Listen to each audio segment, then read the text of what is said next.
राधे राधे। जय श्री राम, जय बालाजी हनुमान। आज हम हनुमान जी के जन्म की कहानी सुनते हैं। हनुमान जन्म की कहानी। चैत्र माह की पूर्णिमा को हनुमान जी का जन्म हुआ था, इसलिए इस दिन हनुमान जयंती मनाई जाती है। इस बार हनुमान जयंती 23 अप्रैल को मनाई जाएगी। हनुमान जी श्री राम के अन्य भगत थे और उन्हीं की भक्ति में लीन रहते थे। हनुमान जी की माता अंजना और पिता वानरराज केसरी थे, इसलिए इन्हें अंजनी पुत्र और केसरी नंदन भी कहा जाता है। हनुमान जी को भगवान शिव का 11वां अंश भी कहा जाता है। हनुमान जी के जन्म की कथा। हनुमान जी का जन्म को लेकर कई कथाएं प्रचलित हैं, पर प्रमुख रूप से 2 कथाएं हैं जो हनुमान जी के जन्म को लेकर प्रचलित हैं। माता अंजना ने अपने बचपन में एक बंदर को पैरों पर खड़े होकर ध्यान लगाते देखा, तो उसने उस बंदर को फल फेंक कर मार दिया। वह बंदर एक ऋषि में बदल गया और उसकी तपस्या भंग होने पर वह क्रोधित हो गया। उसने अंजना को शाप दिया कि जिस दिन उसे किसी से प्रेम हो जाएगा, उसी क्षण वह बंदरिया बन जाएगी।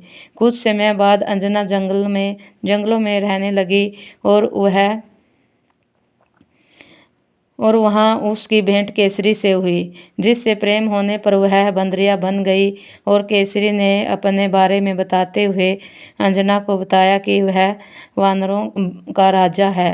केसरी की ओर से प्रस्ताव रखने पर अंजना मान गई और दोनों का विवाह हो गया। अंजना ने घोर तपस्या कर भगवान शिव से वरदान के रूप में उसके समान पुत्र मांगा।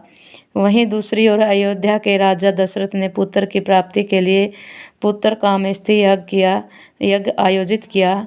अग्निदेव को प्रसन्न करने के बाद उन्होंने देवीय गुण से वाले पुत्र की कामना की। देवता ने प्रसन्न होकर दशरथ जी को एक पवित्र हलवा दिया, जिसे तीनों पत्नियों में बांटने को कहा।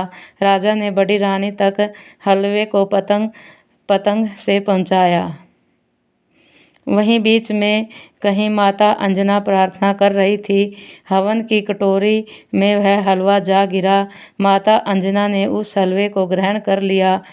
उसे खाने के बाद उन्हें लगा जैसे गर्भ में भगवान शिव का वास हो गया हो। इसके पश्चात उन्होंने हनुमान जी को जन्म दिया। ये पहली कथा है हनुमान जी के जन्म की। दूसरी कथा। हनुमान जी के जन्म से जुड़ी दूसरी कथा। सूर्य के वर से सुवर्ण के बने हुए सुमेरु में केसरी का राज्य था।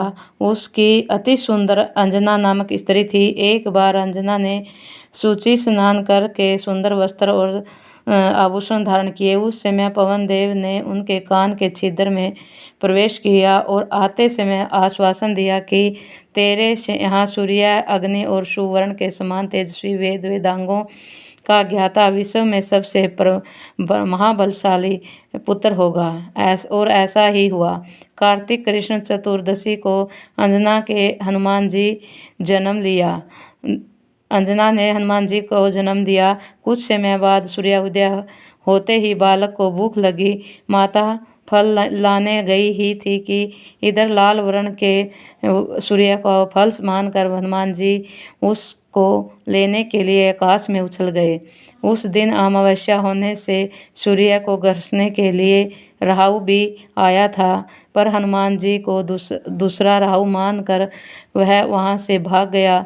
तब इंद्र ने हनुमान जी पर वज्र से प्रहार किया, जिससे हनुमान जी मूर्छित हो गए। और इंद्र की इस उद्दंडता को दंड देने के लिए पवन देव ने पृथ्वी लोक की वायु का संचार रोक दिया। तब इंद्रदेव ने अपने किए की माफ़ी मांगी और भगवान शिव ने हनुमान जी को ठीक किया। जिसके बाद पवन देव मान गए और पृथ्वी पर वायु का संचार पुनः सुचारू रूप से संचालित किया। तब ब्रह्मा आदि सभी देवताओं ने हनुमान जी को वर दिया। इस प्रकार के वरों के प्रभाव से ही आगे जाकर हनुमान जी ने अमित पराक्रम के काम किए। जय हो वीर बजरंगी, हर हर महादेव की जय। बोली अंजनी की लाल की जय हो, पवन पुत्र हनुमान की जय।